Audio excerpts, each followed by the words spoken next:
What is up, Bitcoiners? I just had an awesome conversation with the man, Karim Helmy. He is over at Galaxy Digital and has been putting out fantastic work around Bitcoin mining and Bitcoin's incentive system. We started off talking about a question that I feel strongly about, which is like what actually defines Bitcoin. I generally speaking think that it's the network of nodes that define Bitcoin. It is actually physical hardware that is running code and staying in sync every 10 minutes. And that is what defines Bitcoin.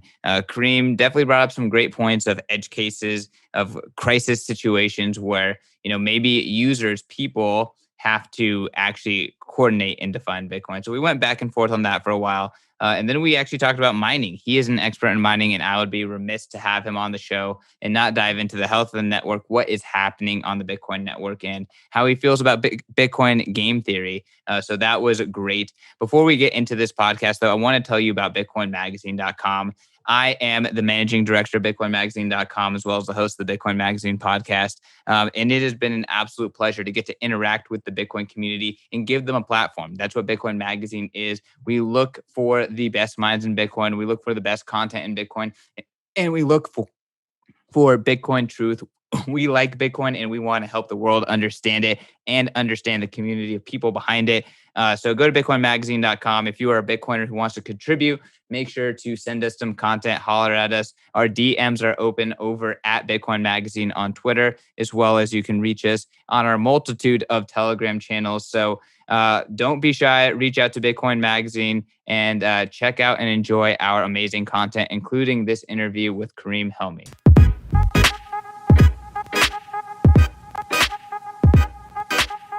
All right, Bitcoiners, I am sitting across the stream from a fellow Egyptian. We're just opining on how Egyptians are punching way above their weight in the Bitcoin industry. I'm sitting across from Karim Helmy, who has really made a huge splash in the mining ecosystem as a mining analyst. Now you're over at Galaxy Digital. Karim, an honor and pleasure to have you on the Bitcoin Magazine podcast. Thanks so much, man. It's a pleasure to be here.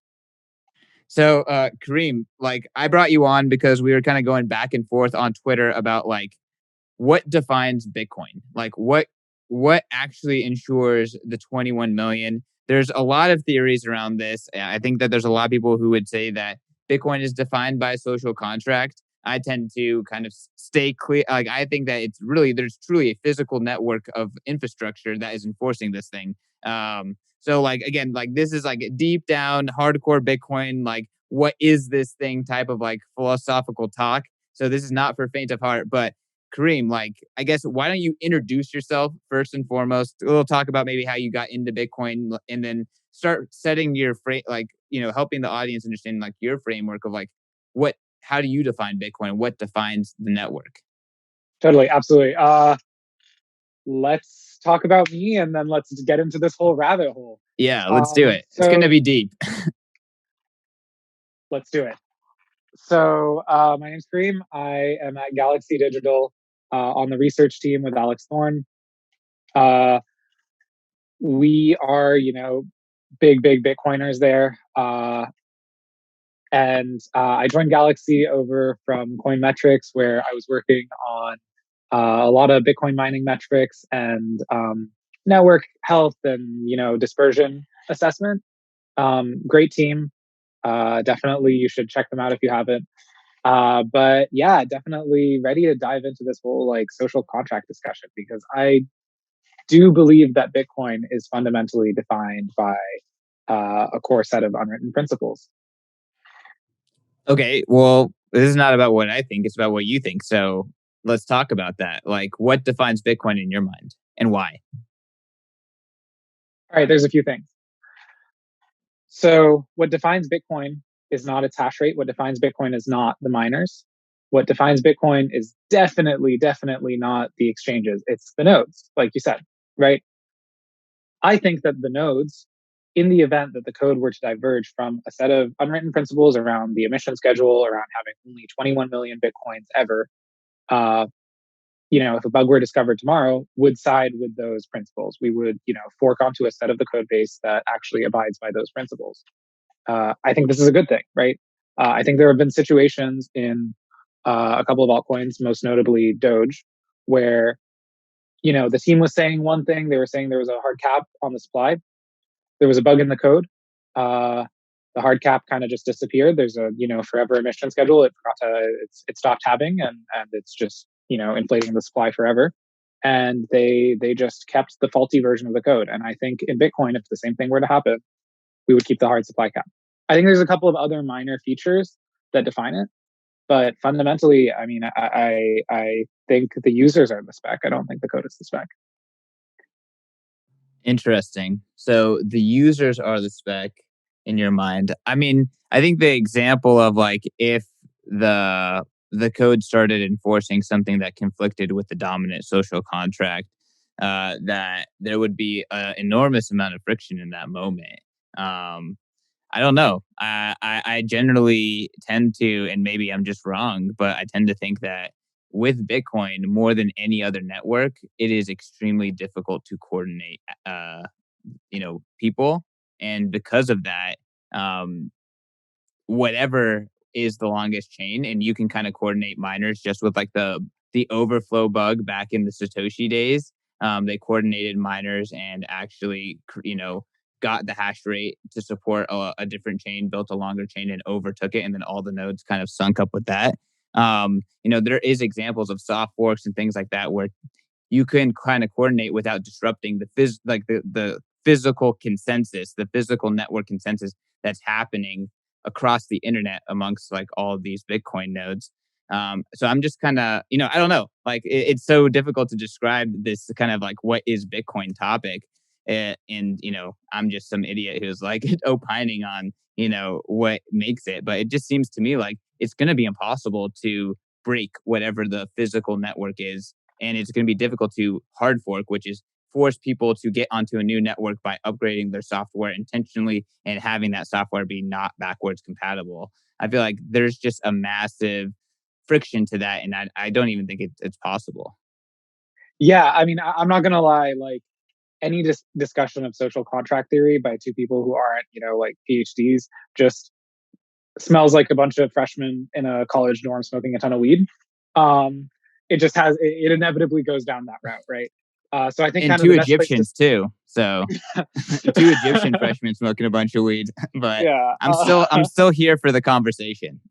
me too, me too. But so here's the thing, like it is hard to have this conversation without bringing up Bitstein's development governance triumvirate. So there's, three parties, roughly speaking, that contribute to Bitcoin governance. There's the miners, the users, and the nodes.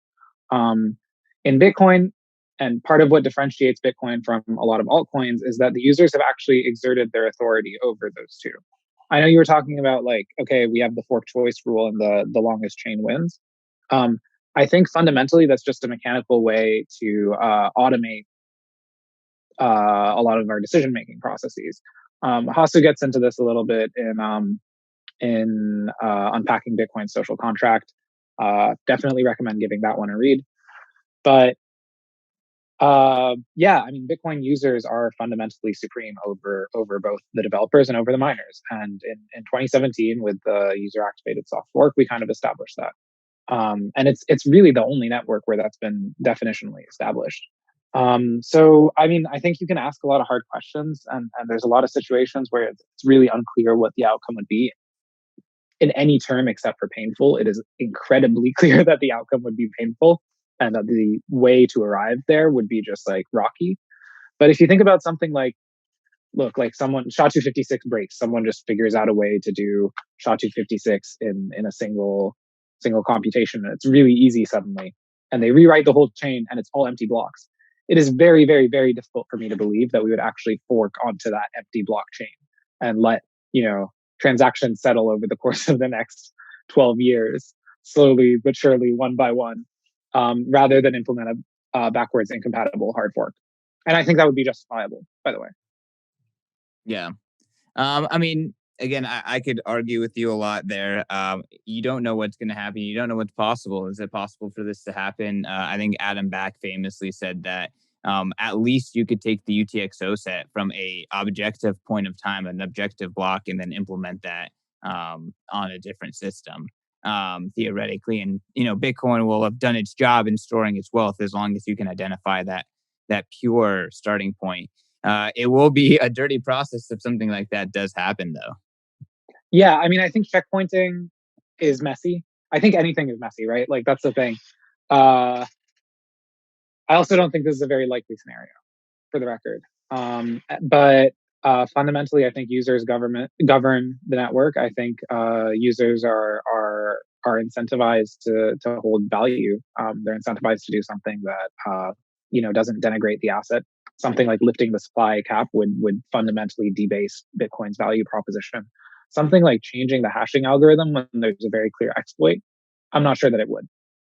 Yeah, absolutely. And I mean, again, we don't know like what the criteria is going to do to everyone's incentives and how people are going to react to that, and we don't know like what the coordination mechanisms are going to be like. I have to say, I think that like unlike other cryptocurrencies where there's a central point that can kind of determine a coordination point or a shelling point, I think that there's very clear that Ethereum, has an organization that defines what Ethereum is, and you can look at other hard forks where the network of nodes was disrupted, and let's just say the new version was what it was accepted to be Ethereum, which means that whoever's releasing the new version defines what Ethereum is.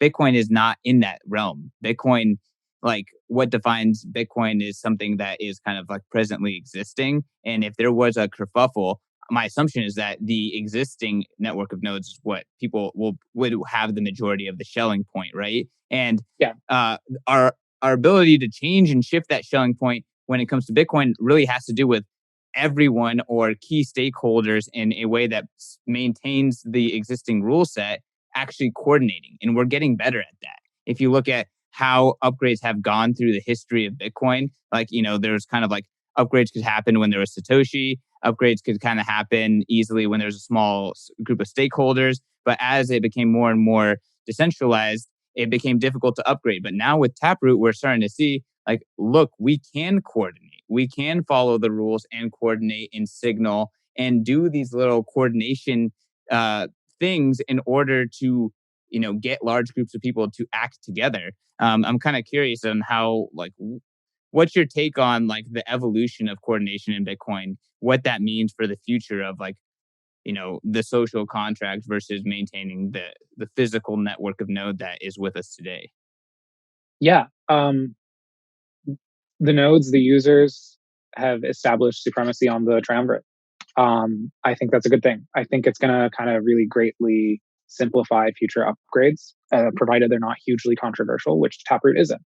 Um, and we really, we like you said, we've streamlined the process. I think that's good. I think that's good for Bitcoin. I think if we do run into a SegWit situation where there's a controversial upgrade, things are going to start looking a little bit different. Again, Taproot is not that, and Galaxy Digital is going to be putting out a report on Taproot shortly, probably by the time this podcast comes out. But I do think once we start seeing like privacy enhancing improvements to the base chain, so things like cross input aggregation, those could get a little bit hairy. Those could get messy. You're going to have a few disputes between companies that want to continue to have the ability to track the flow of funds on chain, and those that are users who really only care about auditing the total supply and making sure that there's no new coins being printed, which CIA is actually pretty good at preserving. So there will be hairy upgrades down the line. Taproot is not that. I think it is a little premature to say that we've fixed consensus and that rough consensus still rules. But as a whole, I do think we've kind of established that users are in charge, and also definitely we've kind of carved out what are our core principles. Like we're not doing things like increasing the block size pointlessly. Segwit was a stealth block size increase. I should kind of be clear about that. Like you can fit in more transactions in Segwit than you could before, and not just because transaction usage got more efficient. It's actually there's just more space than there was. Um, but we're not going to raise the 21 million cap ever. And we kind of figured out a lot of this stuff, and we figured out that you can't just fork Bitcoin and win as a minority chain. Just look at Bitcoin Cash, just look at BSB today. Like they're not doing well. They're And what's more, they're caught in this, like, your background right now is a fractal. Those guys are caught in a recursive, like, fractal forking pattern. Uh, if your community is built on forking off of the majority choice, you will fundamentally fall prey to this. Bitcoin isn't, thankfully, and we've kind of established that well. So we did talk about the scenario where, like, okay, there's a mission critical, Bitcoin critical bug that effectively compromises Bitcoin entirely. And obviously, there's kind of a social contract that hopefully will guide users to coordinating to a new version of Bitcoin. But let's talk about outside of that, right? Like, how do you kind of discern between, like, is something being enforced by, let's say, the existing network of nodes versus, like, can it be, like, changed or moved around based on, let's just call it a ever evolving social contract, right? Yeah, could you talk a little bit more about what you mean there? Because So yeah, I I mean, think I'm like, getting it. I think let's just kind of set some context. I would say that a lot of Bitcoin deniers or Bitcoin skeptics, especially people who are in the altcoin ecosystem, will say that, hey, all coins are ruled by social contracts. All social contracts change. Therefore, Bitcoin's 21 million is not rock solid, right? So in the case where, like, 21 million is challenged by an implementation issue like you kind of described, you did kind of illustrate a good case for why maybe a social contract would come in to enforce 21 million. But on the flip side, I would say detractors would argue that, you know, Bitcoin is just like anything else. It's all social contract, and that social contract around 21 million can change in a non kind of, as a whim of, people or preferences change. Like, how do you kind of like see that, fitting into the Bitcoin model and what is defining Bitcoin perpetually? Yeah, I mean, I'd say that's kind of true, but they're missing the point a little bit. Social contracts do change, but generally in light of new information. And also, there's kind of like a list of priorities, I guess, right? So in our case, 21 million, really high priority.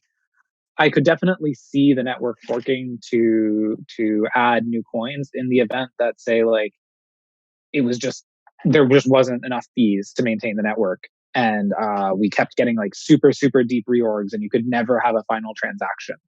Um, for the record, I don't think there's really a high chance of that happening at all. But I do think that transaction settlement and having a network that actually allows you to settle transactions will likely emerge as a higher priority for most nodes and for most users than maintaining the supply cap in the event that that were to arise. Um, but otherwise, I think what we've established with this is actually, we have this core set of principles, and to me, it feels pretty unchanging. Uh, to me, I think unless we find some sort of like critical exploit or something like that that requires a hard fork, the community's preferences are not ever going to change toward preferring hard forks over soft forks. And this is very, very different from developer driven communities. Like you mentioned, the Ethereum Foundation kind of does tend to steer ETH a little bit right now. Um, and yeah, Ethereum is definitely developer governed. And I can't name any off the top of my head, but I'm sure there are also altcoins that are like, more or less miner governed. Maybe Ethereum Classic or something else where there's just like constant reorgs. You can consider it a form of that, right? Because it makes it very hard to store value. It makes it very hard to have like transaction finality in any meaningful sense. Maybe post proof of stake, Ethereum will look like that. Maybe where it's like staker or validator governed as opposed to developer.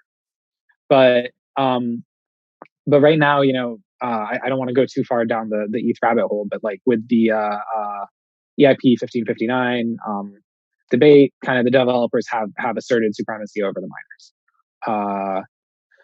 So it's an interesting case, I think. But yeah, I don't really see Bitcoin's core principles changing. I do see maybe in an event of conflict between core principles, we'll find out which ones are more core. I could definitely see that, but bullish Bitcoin is all I'm trying to say, and bullish 21 million. All right, let's take a quick break from that episode. I want to tell you guys about our sponsor. It is Bitcoin 2022 conference.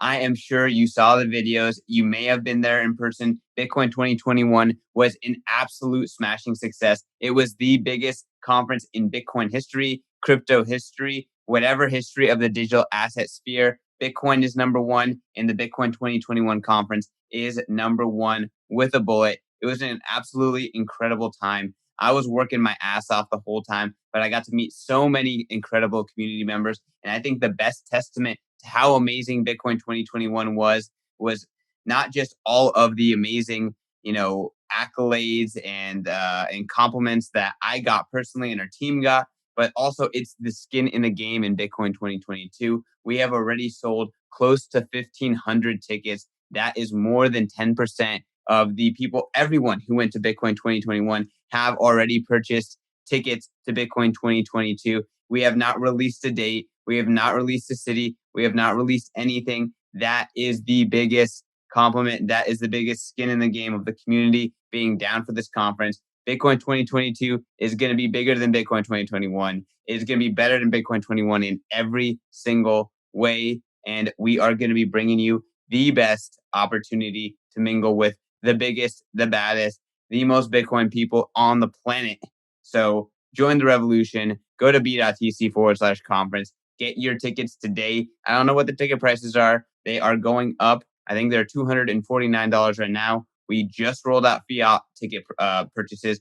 All the tickets purchased before today were all purchased in BTC. So get it, guys. Get it. Get this ticket. Be at Bitcoin 2022. See you there. Bitcoiners, I want to tell you guys about The Deep Dive. The Deep Dive is a new premium newsletter from the Bitcoin Magazine team in conjunction with my man, BTCization, Dylan LeClaire.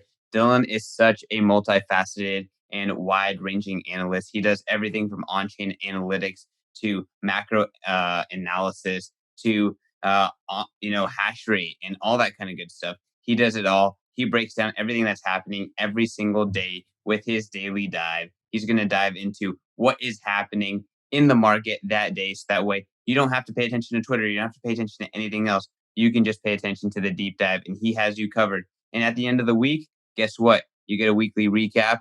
And at the end of the month, hey, we have a freaking report, a beautiful PDF breaking down all the activity of that entire month, what it means for Bitcoin, what you can expect moving forward. The Bitcoin market is going to moon. We are here to make sure that we maximize your stack. Go to members.bitcoinmagazine.com to sign up today. And if you use promo code BITS, you can get 1 month for free. So again, the deep dive, I've been checking it out every day and you should too. Back to the show. I mean, again, like this is not really like I think we're both bullish, and I think we're not saying we think these will happen, but in the case that they do happen, what will happen? That's kind of like what we're opining on. And Yeah. I mean, I don't know. Just for me, it seems like in the case of almost every single attack, it is, yes, the users that have dominance in the Bitcoin system, the full nodes, but users, are implemented as full nodes, and a user can be implemented as many full nodes. Or many users can be using one full node as, with like mining pools and exchanges and stuff like that. So like for the network itself, though, there's just full nodes and they're validating valid transactions. And like, I don't know. I feel like coordinating beyond that, unless there's just a life or death scenario. So maybe, a massive reorgs, the game theory is completely broken on Bitcoin in the long term, as, a lot of detractors and altcoiners will, count on. Their investment thesis is grounded on that is going to happen. Maybe that does happen, and maybe then, users have to move. But I just feel like if that doesn't happen, the actual physical thing that is every single day enforcing consensus is physical hardware. And unless you're actually winning over hearts and minds and forcing every single person or almost every single person, a super majority of the network, to actually change the network that they're on in terms of upgrading their physical hardware, which is a massive fee, I feel like it will always be the physical hardware that is enforcing Bitcoin. So, it's a circular question, but yeah, I don't know. Yeah. I guess I mean, it doesn't matter until it matters, right? It doesn't matter until there's some sort of coordination problem or some sort of life or death situation. What I will say is I don't think running multiple nodes actually double counts your votes, and I think that's kind of why I say that users matter, right? Like social networks matter more than computer networks. If I run 4 nodes, I don't get 4 votes. I still just get my 1 vote. Your one roughly, vote is right? just more redundant. It's just more redundant, but who cares, right? Like, really, just in what capacity does it really matter? It only really matters in terms of my social influence and in my ability to kind of dictate how the network will develop. Um, if I have one node or four or five or seven, um, at the end of the day, like, yeah, I can be more confident that those node implementations aren't wrong. That there's, if I'm running knots on one and Bitcoin Core on the other, I can be a little bit more confident that there isn't a bug in either one. But beyond that, I'm not really sure how the number of nodes that I'm running dictates anything more than just like me as an individual, kind of deciding what I believe is important, and ultimately it's the people behind it that kind of determine the value of the network, right? So people agree on if this thing has value, and the thing with the most value, is going to win legitimacy. So What's like your mental model of I know these are tough questions, but like, what's your mental model of like what happens in a world where the like, let's just call it an existential crisis with the current physical network of Bitcoin? Like, how does that like play out? And let's just say it's just a reorging issue, or like it's an issue where the current, we can no longer move forward with the chain. Like the chain is stopped. It's here. We are stuck at this point where we have a UTXO set. The chain is no longer moving. We have to do something else. Like how does that play out in your head? right, so we're just frozen. Like, I don't know, SHA-256 Sure, 56 stopped working, and all the blocks forever, like, there can be a million different they ways cannot be why the mined. chain is Yeah, broken. Yeah, but like yeah. the end result is chain is broken. We can't stay on this chain. We have to migrate over something else and be able to coordinate around something. Yeah, I mean, I think, like, Twitter would be popping. Uh, I think that's the case. I think Bitcoin talk would be, through the roof. I think we'd kind of converge around a few developers. The Bitcoin code base is still like you said, like, people run nodes. But eventually we'd like kind of all get together. We'd figure out what are we doing here, and then we'd turn on a bunch of nodes, and we'd have another network, and that would be fine. We'd just copy over the UTXO set, and kind of start from not scratch, but from this new code base. Don't get me wrong. I believe nodes are very, very important to the network. I just think at the end of the day, it's my decision that influences that, and that Yeah, determines its importance. but it's so messy. Maybe under extreme conditions, like everyone sees clearly because it's life or death. But like, is there a chance that an altcoin emerges here? Is it like the highest chance of whatever takes over is a fork of Bitcoin? Where you take the UTXO set and put it onto something else. Like how, what are the realms of possibility in terms of like a shelling point? Yeah, I mean, I almost guarantee that an altcoin or 7 or 10 would emerge if there were a chain freeze, right? We'd see like Bitcoin Cash and Bitcoin Cash Cash.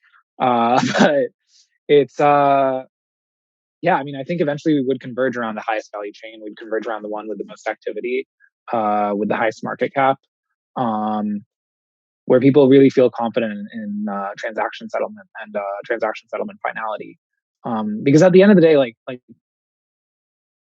you cannot have a functional store of value if you can't settle transactions effectively.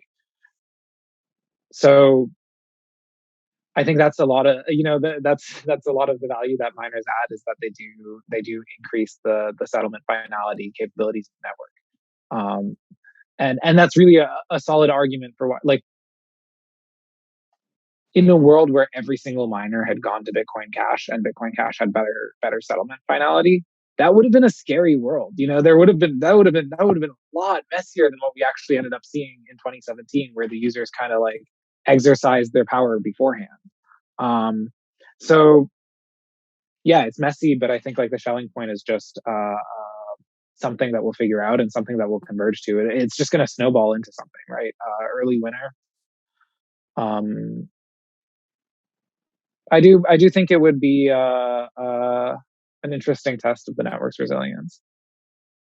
So, what is more likely to succeed in your mind in such a situation where existing BTC chain, existing network of nodes freezes up, cannot no longer move forward, has to be some sort of a hard fork? Is it an existing altcoin, like, the runner-up altcoin, the runner-up network, whether depending, who knows how big it is actually in terms of dominance, or is it a fork of the BTC chain? Wow, this is pretty astral. I think we'd like the chain would definitely fork. I think almost with pretty high certainty the chain would fork. It might fork like 7 times and create 6 new altcoins in the process. Yep. Um, but I do think that Bitcoin as a standalone asset is pretty crucial. I know there's people who argue that you would like move over the UTXO set to Ethereum or something. I'm not entirely sure that that's coherent in my view. I think it makes a lot more sense that Bitcoin would continue as a standalone chain in that type of event.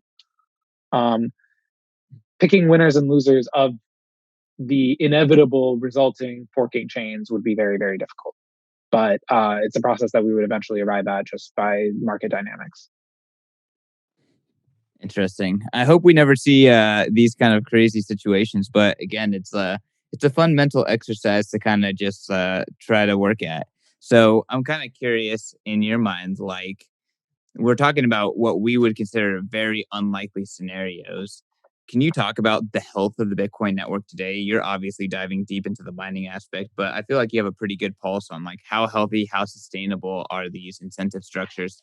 Granted, things continue as they are going. Yeah. I mean, Bitcoin today is healthier than ever, right? Like hash rate's doing good. Um, we've had more than enough of that for a while now, and even if hash rate dips a little bit with the present news cycle, Bitcoin's going to be way more than secure. Uh, as hash rate inevitably decentralized out of China with the current news cycle, that's also going to be awesome. We're going to have like a lot less geographic centralization. Again, miners don't really control Bitcoin, so it's kind of a moot point in the first place. But there's no way this is anything but good in the long run. Um, for the record, I'm actually just referring to the current FUD around like China and the Bitcoin mining and trading restrictions. Right, we're seeing large outflows out of China in that regard into North America, Kazakhstan, and Russia. Um, we just put out a note to clients about this. It's a little bit under the radar, but if anyone's interested, DM me.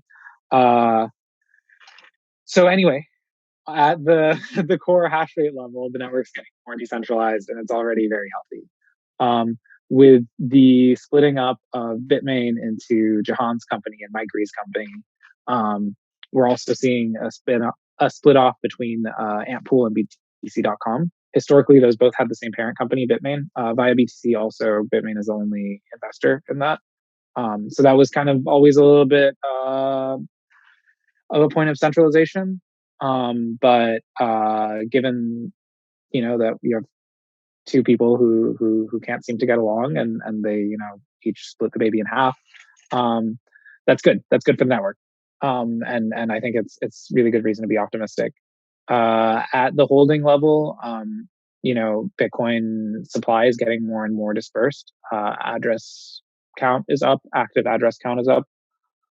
I think there's a lot of reasons to be optimistic. That's all I can say. Yeah, no, I think there is a lot of reasons to be optimistic, and I have been buying the dip off of the recent news FUD aggressively, Dude, you thankfully. still have fiat? I just run a very conservative lifestyle, or maybe a very maybe not a conservative lifestyle, depending on who you ask. But I do like to have some cash. Although a very large majority of my wealth is in Bitcoin, and personally, for me, I think if you get Bitcoin, you understand the potential. Like, you realize like the amount of sats that you can acquire now is more than enough to set you and your family ahead of life forever. Like, even if you just buy modest amounts in fiat terms today. So like, I'm not too concerned. I have plenty of Bitcoin, and I can afford to have some dirty fiat on the side. But I do tend to buy the dips when they present themselves.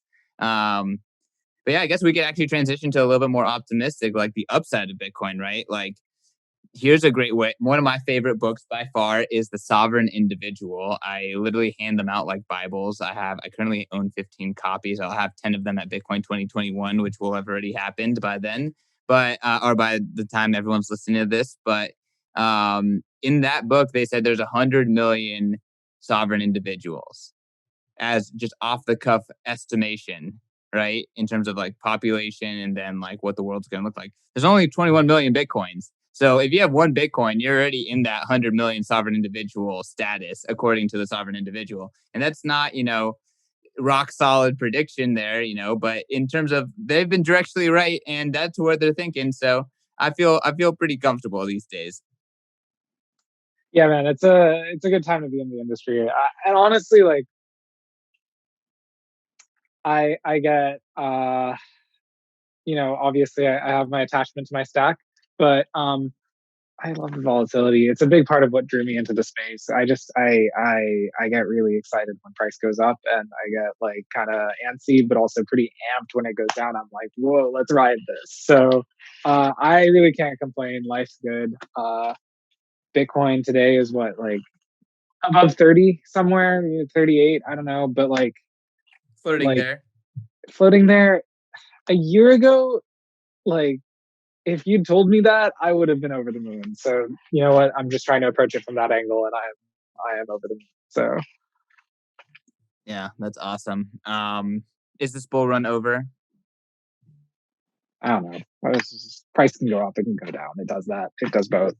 Uh, I'm expecting like quite a bit of volatility in the next couple of weeks. But I don't think we're gonna dip to all time lows or anything like that. I think we've kind of like gotten things have, from a news perspective, gotten roughly as bad as they could get over the last 2 weeks, and we're still sitting above 30. So life's good. We're chilling. I don't really see anything that can drive us way, way lower than here, but I also can't make price predictions, and I am not making price predictions. This is what Bitcoin Zen looks like, everyone. You got some Bitcoin Zen leadership right here. I just stack the dip because I'm an idiot and I have fiat. Kareem rides the dip, but he doesn't care because long-term thinking, Bitcoin is one Bitcoin equals one Bitcoin, and infinity divided by 21 million is the end game. I'll be honest. I panic sold the bottom. I rebought slightly above the bottom. I felt like an idiot. Now I have to pay taxes. Wish I hadn't done Wow. that. Never mind. I take back the Bitcoin Zen comment 100%. But I really appreciate that you think I'm Zen. Like I'm with it. I'm with it. And philosophically, I'm there. Man, dude. So but yeah, I have to tell you, Kareem, your Bitcoins are too easy to get to. they're too easy to get to. The fact that you can panic sell the bottom means that you're fucking up on your cold storage. That's true. Oof. Yeah, I probably shouldn't have said that on like some sort of live process. Too easy to get to, my man. Fix that shit. Hey, I didn't sell. You got weeks. I would never sell all my Bitcoins. I sold some money, but no, man. Like it's you gotta learn your lesson, Kareem. I should not be trading. Never trade. Just stack. Hey, I'm just saying, man. The sovereign individual says 100 million sovereign individuals. Richest people in the world can be completely sovereign. Only 21 million Bitcoins.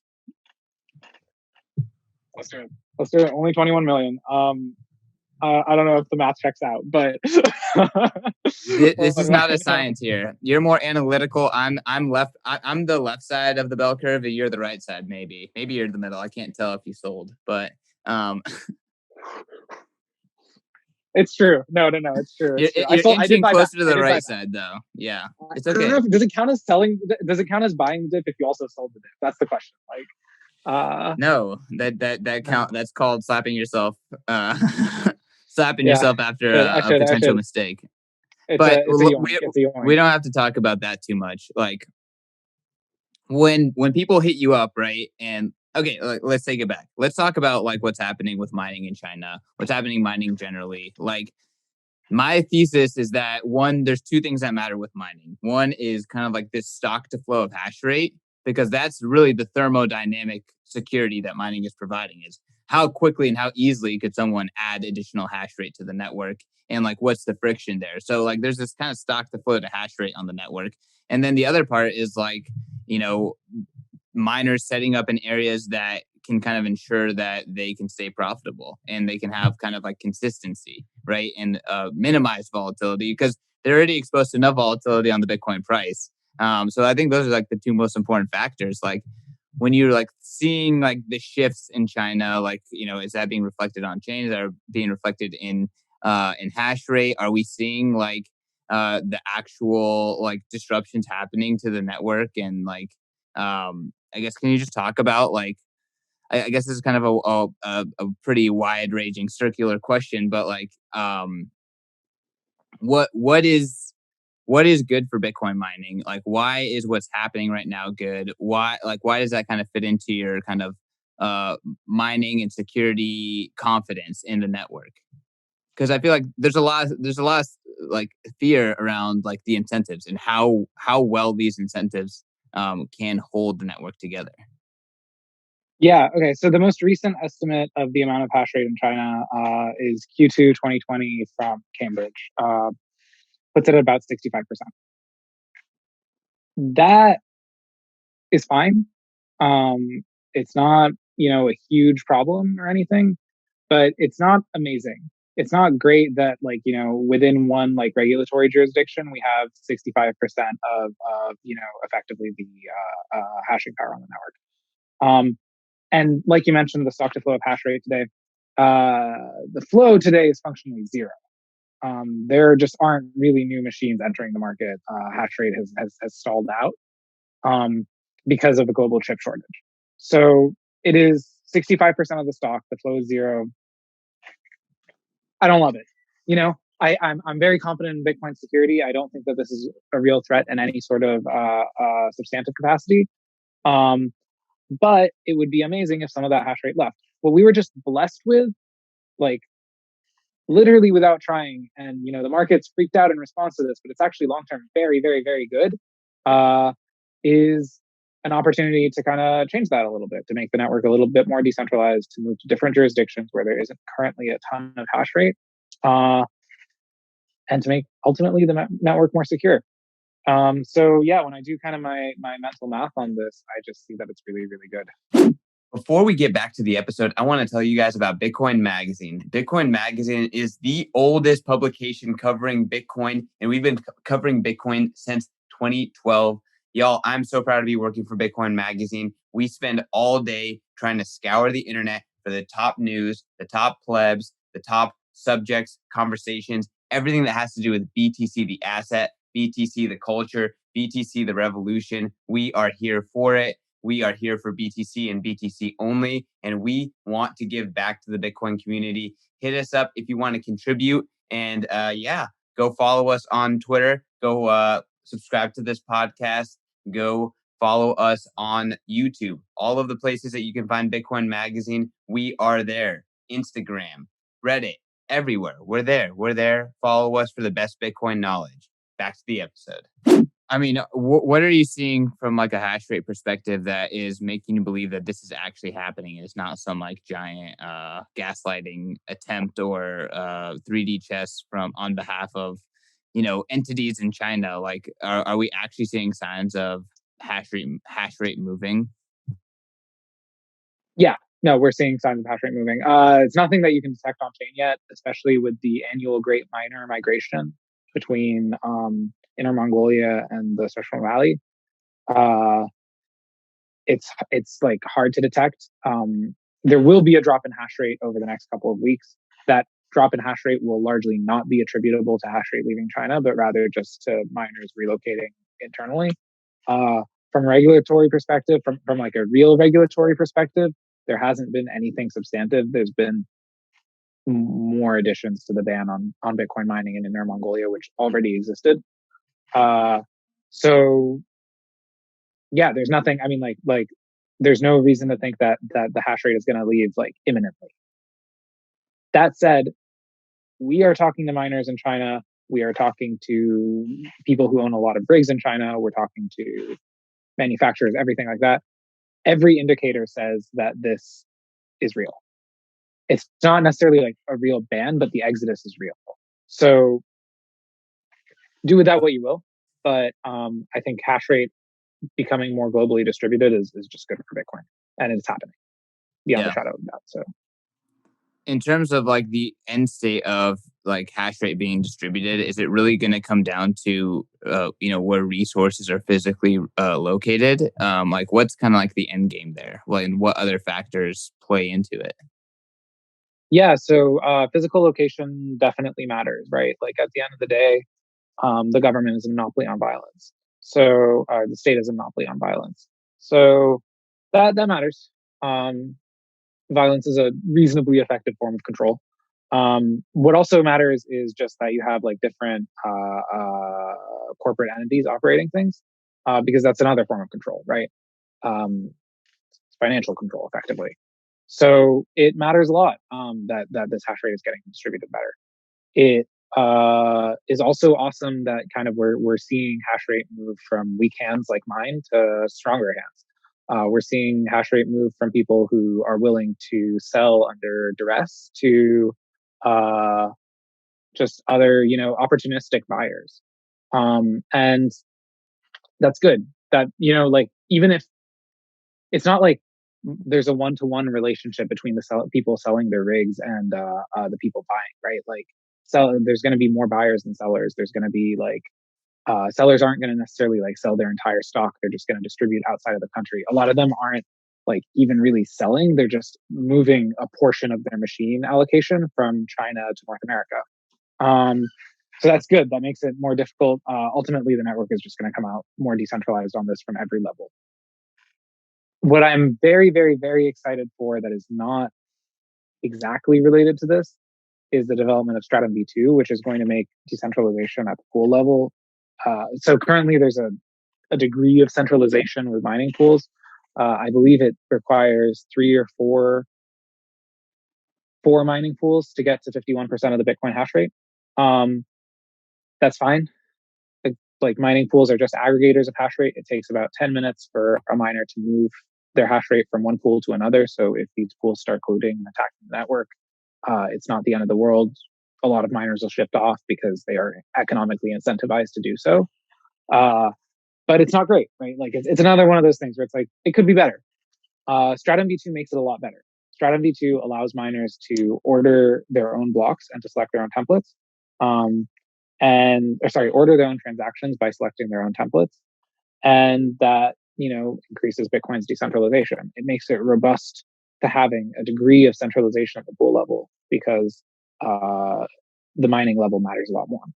And so I'm really excited for that to kind of roll around and can't wait. And hopefully, next couple of years, we'll have a much more decentralized and much healthier network. So only up from here in terms of actual fundamentals of the network. I'm optimistic on Stratum V2. I'm also optimistic on hash rate being able to move. When you're kind of watching Taproot and everything that's happening there, I at least got a closer look into the shifts in hash rate across mining pools. I typically don't really look at those kind of metrics. But it was really interesting to see hash rate flee pools that weren't really signaling, and that it kind of that depending on if pools were signaling, it kind of affected how much hash rate they were able to accumulate. My last question for you before we wrap it up is like, how important is proof of work in Bitcoin mining in general going to be for the future of energy production? Because for me, when I see Bitcoin deniers and kind of skeptics, they typically don't even embrace the fact that or acknowledge the fact that it's really freaking helpful to have someone to sell your electricity to when you have no one else to sell electricity to. And that's what Bitcoin does, right? Bitcoin is kind of like that energy buyer of last resort. That's what proof of work does. Only proof of work as a consensus mechanism enables that. Like, what's kind of your take on Bitcoin plugging into other bigger, more important energy infrastructure in the world? Yeah, I guess my one liner is I'm much more bullish on Bitcoin as a base load consumer than I am as a surplus supply consumer. What I mean by this is that I think it makes more sense to have some things like natural gas plants that generate a certain amount of energy that will be consumed. Or sorry, they have to output this much energy in order to continue operating. Uh, I think having a Bitcoin mine attached to that and just mining off of that makes a lot of sense. Uh, So waste, effectively mining off of the waste. or Yes, but it's the a different addition. type of waste from something like an intermittent energy source that generates energy sporadically and you know has to mine off of that. This is not my idea. I'm getting this from way smarter people. Um, the other thing is that like nuclear plants kind of have this like base load that they need to generate and curtail ultimately in order to stay on. Um, and so yeah, attaching like a Bitcoin miner to a nuclear plant makes a ton of sense for that same reason. Uh, so yeah, I mean, I'm pretty optimistic on that. I do think that Bitcoiners tend to sugarcoat it a little bit more than it merits. I also think that people can tend to kind of make a bigger deal out of Bitcoin's entire energy consumption thing than actually matters. It's 1/19th of the energy that's lost in transmission just because wires are kind of faulty and moving energy is hard globally. I don't think this is really worth having a conversation. It's 0.1% of the global energy consumption and 0.5% of global electricity consumption. I'm all for saving. I'm green. You know, I'm like I recently became vegetarian and just like because I think nobody talks about like the carbon output of animal agriculture enough and the methane output of animal agriculture enough. Like really, that was my motivating reason for that. Um, I believe in climate change, all of this stuff. I just think there's kind of been a lot of attention drawn to this thing that is not necessarily the end of the world and is not actually consuming as much energy as people kind of make it out to. So, not to mention that Bitcoin's energy mix is likely like greener than virtually any other industry and definitely any national grid. So, Yeah, no, I mean, I think Friar Haas, our friend over from Australia, has done some really good work trying to model that stuff out. He's published that on Bitcoin Magazine. But yeah, I tend to agree that the overall amount is overblown. But here's the thing about Bitcoin and the thing about the existing system is that Bitcoin is perfectly definable and its energy usage, it wears it on its sleeve. Whereas the existing system, if you were to try to define what the dollar is and what's securing the dollar and how much energy that requires, it's very difficult. And on top of that, it's obfuscated, right? And it's obfuscated by marketing. It's obfuscating by the fact that it's difficult to define. It's obfuscated by a lot of things. So people are just ignorant. And there's a lot of base assumption that Bitcoin is useless and therefore all the energy usage is, a waste. yeah, I mean, this thing has value, right? Like it just does. It has value to you, me, and a ton of other people. And really, who's anyone to say what the energy consumption that I consider valuable is versus this? So The that's central kind of my planners, viewpoint on that. though, that's the point. Is they want to decree and they want to centrally plan based on whatever their data sources are. I guess so, man. I guess so. I look. I'll say something else. Also, just on the decentralization note, that I think kind of I missed. Bitcoin is becoming more decentralized at the hardware manufacturer level. Historically, this has been a pretty big point of centralization as well. Bitmain produced and continues to produce machines that are responsible for the majority of the network's hash rate. They haven't always been the best actor, um, but you know that again, kind of fine. They're economically incentivized to not 51% attack the network, and they haven't done that directly, and all of that. But we're kind of seeing the emergence of other manufacturers like MicroBT as well, and that's good. So we're moving from one to two, but it's still it's a start. It's a start, and it's a work in progress. Yeah, well, I mean, again, I think it's a very nuanced subject. It's really awesome to get your insight, and thank you for bearing with some of my roundabout questions. But I really enjoyed this conversation. We talked about some deep in the weeds Bitcoin topics here. Yeah, thanks, Christian. It's been a pleasure. So, Kareem, I guess want to give you a chance to give your last word to the Bitcoin Magazine audience. Last word: Galaxy Digital Research is hiring, and follow me at Karim Helmy on Twitter. All right, y'all get paid to Bitcoin. Work with this man. He is a G, and go follow him as well. He has put out some really great work on Bitcoin mining, as well as just great observations about Bitcoin in general. I've been really enjoying following you on Twitter, so highly recommended to all the Bitcoin Magazine listeners out there. But until then, Follow me at CK_Snarks. Follow Bitcoin Magazine at Bitcoin Magazine, and give the podcast 5-star reviews and share it on YouTube. All that good stuff. We appreciate you sharing Bitcoin knowledge with the rest of the world. Thanks.